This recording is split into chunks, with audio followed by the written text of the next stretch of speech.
President Becky Pringle, UAW International President Sean Fain, LIUNA General President Brent Booker, Utility Workers Union of America President James Sledden.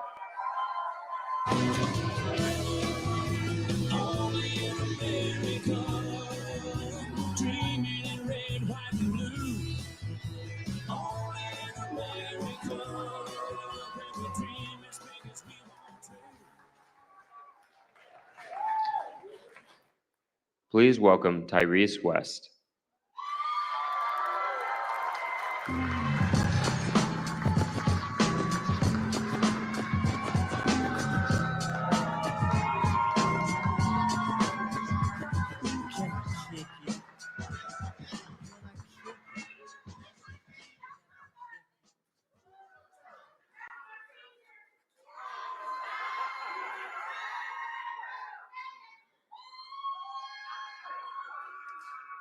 Good afternoon, Detroit.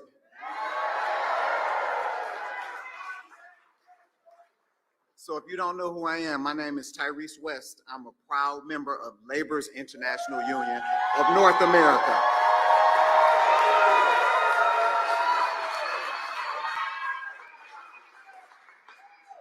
And I'm here because I believe that we have to elect Kamala Harris as our next president. Now, for the past 6 years, I've worked with LIUNA to provide training for diverse groups of members of my union in the Metro Detroit area. So I'm a proud member of the union, and I think it's beneficial that we help our union members. I've done so by helping get all of my students an opportunity to have good paying union jobs across the state.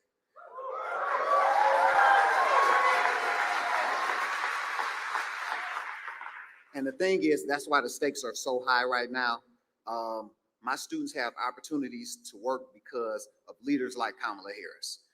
We are committed to ensuring folks like you and I have access to a union. When it comes to lifting the middle class, she doesn't just talk the talk, she walks the walk.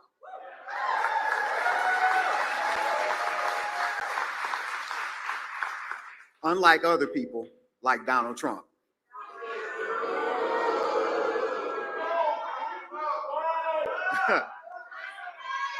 Now, let me tell you what it's like being a union member under Donald Trump. He told us he would. New York City Public Schools welcomes back our next generation of leaders for another year of exciting opportunities, growth, and learning.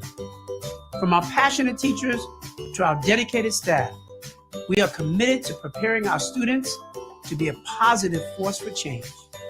Learn how to enroll today by visiting on.nyc.gov/new students or calling 311. The TD Cash credit card gives you choices. Thai. Tacos. Earn the most cash back in the categories you choose, like dining. That's how credit can be.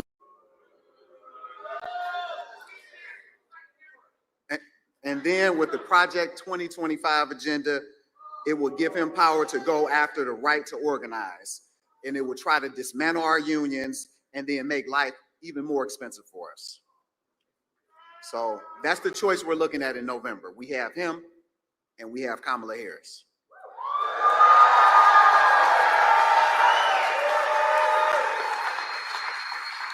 And unlike Trump, she doesn't have a massive wealth. She understands the dignity of work. She understands what we fight for. And she's laser focused on building up the middle class because that's where she comes from.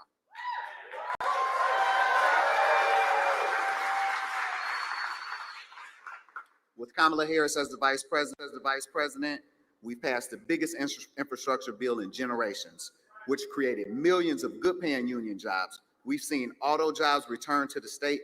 In fact, under her leadership, we've gained more than 420,000 jobs, including 25,000 of those manufacturing jobs.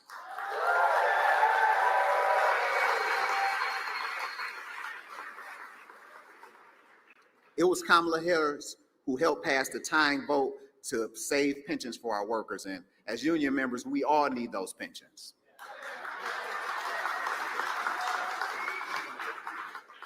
Kamala Harris is a fighter for the people, and that's been true her entire career. Vice President Harris is fighting for the future of every worker to join a union and bargain for better wages, better benefits, and better lives. The Harris-Walz administration will work with Congress to pass the PRO Act, and when it reaches the Vice President's desk, she will sign it.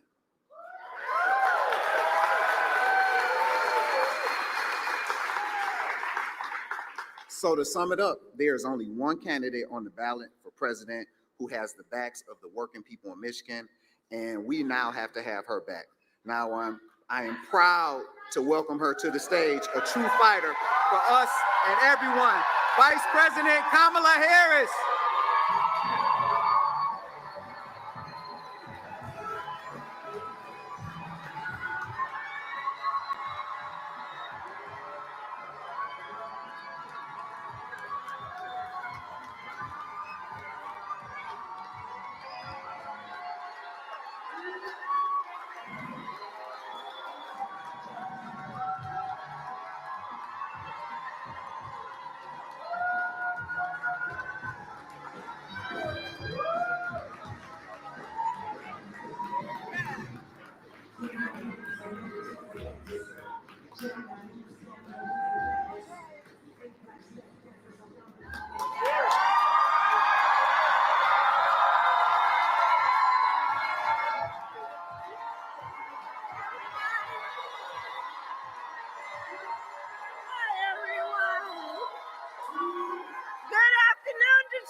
Oh, it's good to be in the House of Labor.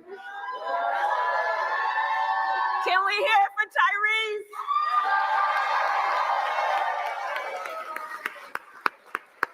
Tyrese, I want to thank you for your extraordinary leadership and all of your words and the heart and soul that you put into your work. Like I know all the members of LIUNA and everyone here does every day because we love our country and we know what is at stake. Thank you, Tyrese.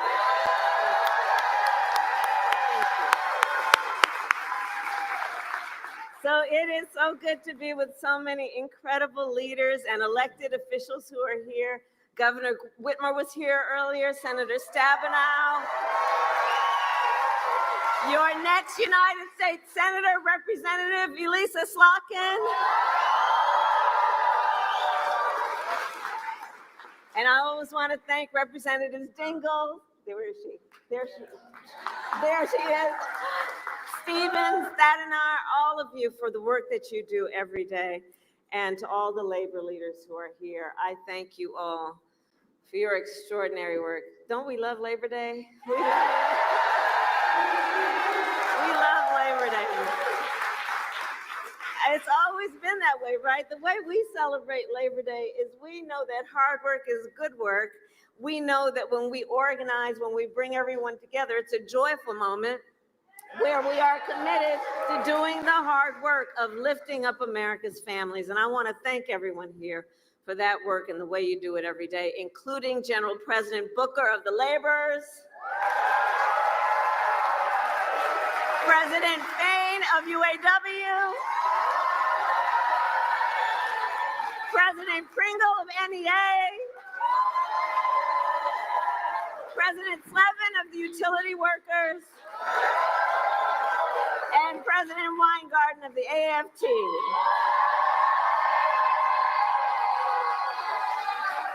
And thank you to all of the union members who are here this afternoon.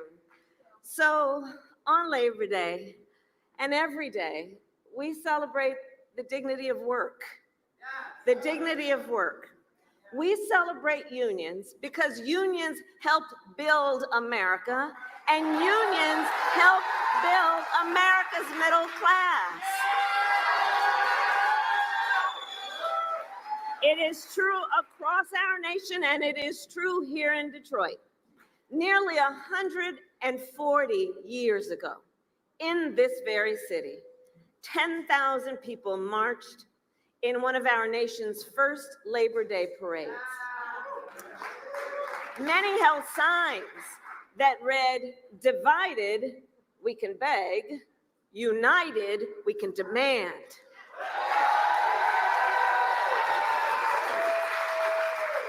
For generations in Detroit and across our nation, the brothers and sisters of labor have stood together to righteously demand fair pay, better benefits, and safe working conditions. And let me say, every person in our nation has benefited from that work.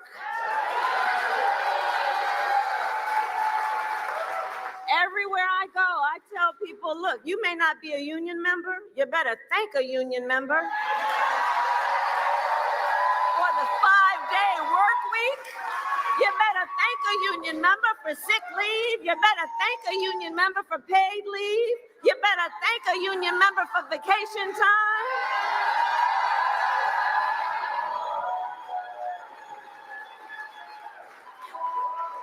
Because what we know is when union wages go up, everybody's wages go up.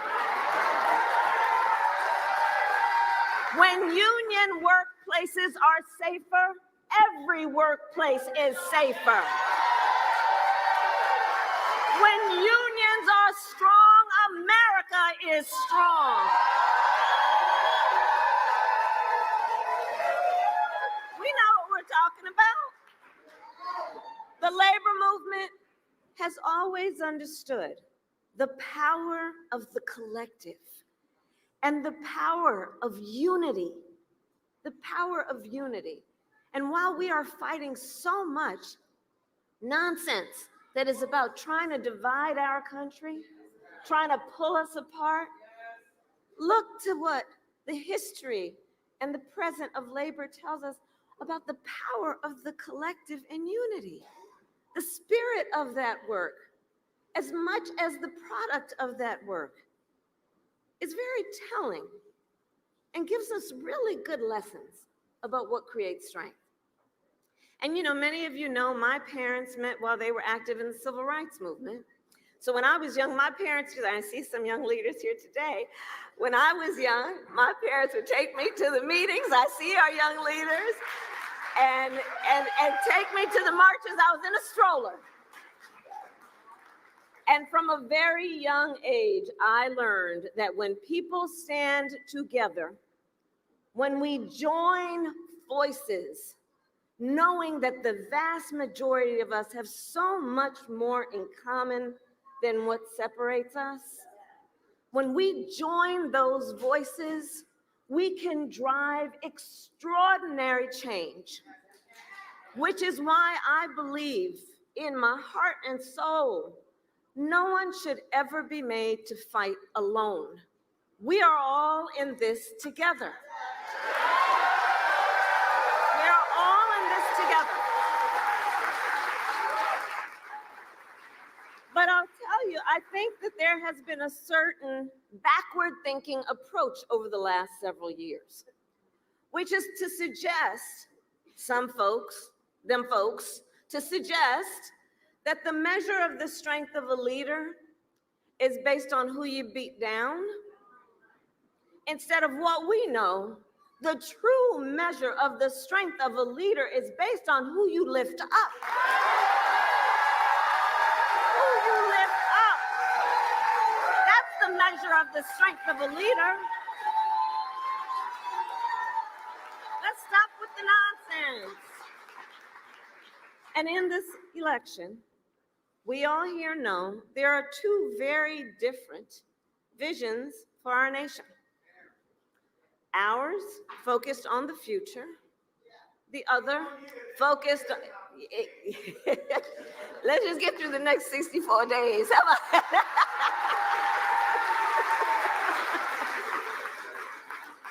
And ours, yes, my dear brother, is focused on the future, and theirs is focused on the past. And we fight for the future.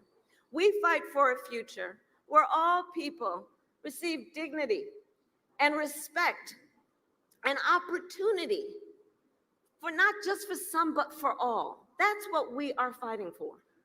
And so we are 64 days out from the election day. And in Michigan, mail-in absentee voting starts in 24 days. 24 days. So this election This election and our fight is a fight for the promise of America. A promise, I love you back. And ours is a fight for the promise of America, a promise of freedom, of opportunity, and justice, not just for some, but for all. But what we know is as we fight to move our nation forward, Donald Trump intends to pull us back to the past. But we're not going back. We are not going back. We're not going back. We're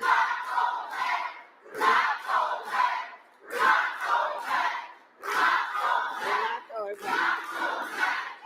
So, and we know what that would look like, right? So, intends to pull us back, including back to a time before workers had the freedom to organize.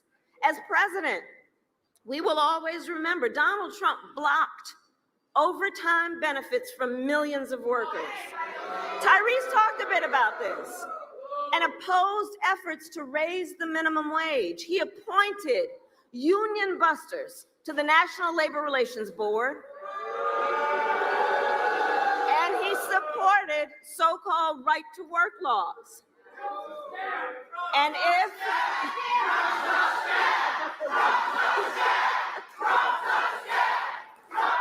well, here's the thing. We have a choice here, right? And we're not going back because we also know that if Donald Trump were reelected, he intends to give tax cuts to billionaires and big corporations. He intends to cut Social Security and Medicare. He wants to impose what in effect is a national sales tax on everyday products and basic necessities that will cost, and economists have said this, that will cost a typical American family almost $4,000 a year. He wants to repeal the Affordable Care Act and take us back to a time in our country which most of us remember when insurance companies, you remember, had the power to deny people coverage based on a pre-existing condition. Remember that? Deny people, children who had asthma, a survivor of breast cancer, a grandparent with diabetes.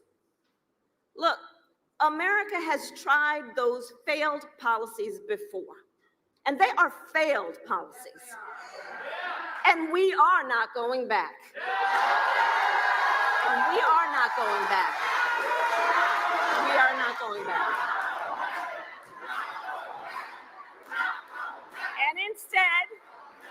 And instead, we fight for a future where no person has to go broke just because they got sick. And so when I am president, we will continue to strengthen the Affordable Care Act. We will bring down the cost of prescription drugs, not only for some, but for all Americans. We fight for a future where every worker has the freedom to organize. And so when I am president, we will pass the PRO Act and end union busting once and for all.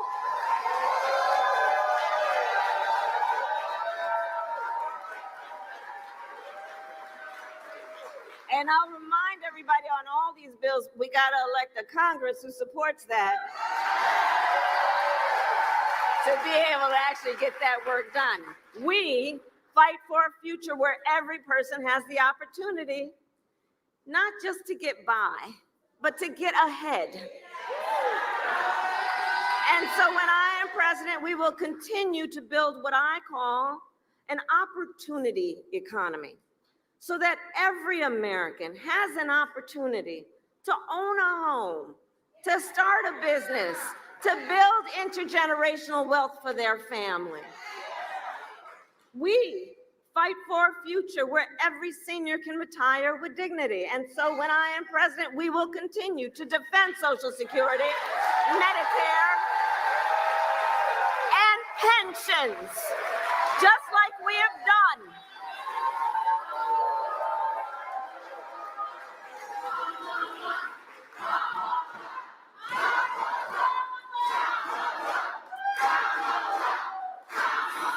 64 days. 64 days. The most important election of our lives and probably one of the most important in the life of our nation. And here's what I'd say to all the brothers and sisters assembled. We know this is going to be a very tight race to the very end. We know, and I got your back, but I'm telling you, we know how they play. We know what they do. So let's not pay too much attention to the polls. Let's know, like labor always does, we are out here running like we are the underdog in this race because we know what we are fighting for. We know what we stand for, and that's why we know what we fight for.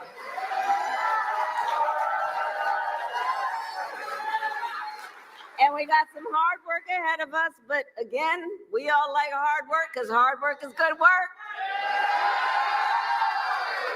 And to do that hard work, I'm going to count on everyone here, all the leaders here, for your work, for your organizing, knocking on doors, and getting folks to the polls. Because put bluntly, Michigan, y'all know how to win. You know how to win.